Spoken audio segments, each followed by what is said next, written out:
Rev up your engine.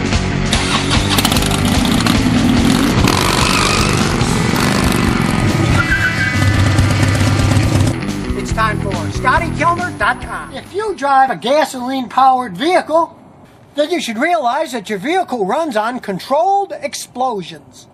And that it's spark plugs that ultimately control these explosions. So today I'm going to talk about spark plugs in your car. Now, like everything else, spark plugs wear out in an engine. But with a modern car, first you have to find them.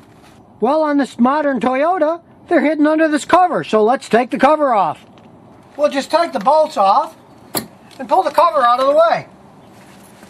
Now, the spark plugs are hidden under these coil packs, so we'll take the packs off. We unbolt that, pull the coil out of the way.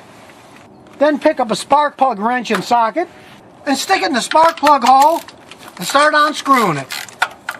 And out comes the spark plug. Now, to tell if the spark plug is worn out, you get one of these gap checkers and you measure the gap. In this case, it's supposed to be around 40 to 43, which is fine, so it doesn't need new spark plugs. But if the gap was worn, like these other spark plugs, all the way to 60 thousandths of an inch, they'd need to be replaced in this Toyota. But then the question arises, what kind of spark plugs do you want to replace it with? If you look around at an auto parts store, you'll notice there's all kinds of spark plugs. How do you decide which one to buy? They can look it up for you on their computer. Now, this Toyota came with iridium plugs, so that's what you should put back in it. If it came with iridium plugs, my advice is put them back in. And here's a mechanic's tip about what to beware of. Don't go out and buy any kind of fancy spark plug that says it's going to make you get better gas mileage. The car was designed for a plug. It works best with that. There are no magic plugs that are going to give you any better gas mileage. And yes, they do cost a lot more money, but they last a long time. I've seen some of these cars with iridium plugs. They were still working after 200,000 miles. And here's another tip. Get a tube of this non-metallic anti-seize compound and squeeze some on the end of the spark plug so it doesn't get stuck in the head when you put it back together again.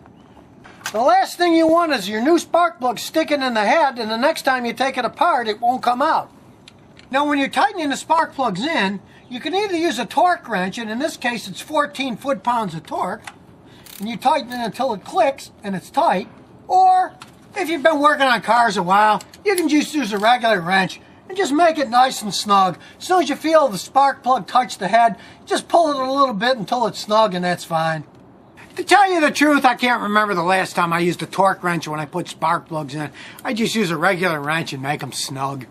And here's the last tip. On modern cars, get some electrical contact grease and squeeze it inside the boot of the spark plug so the contact stays strong. If it's going to be in there for over 100,000 miles, you want good contact. Then put the boot back on, snap its electrical connection, and bolt it back on.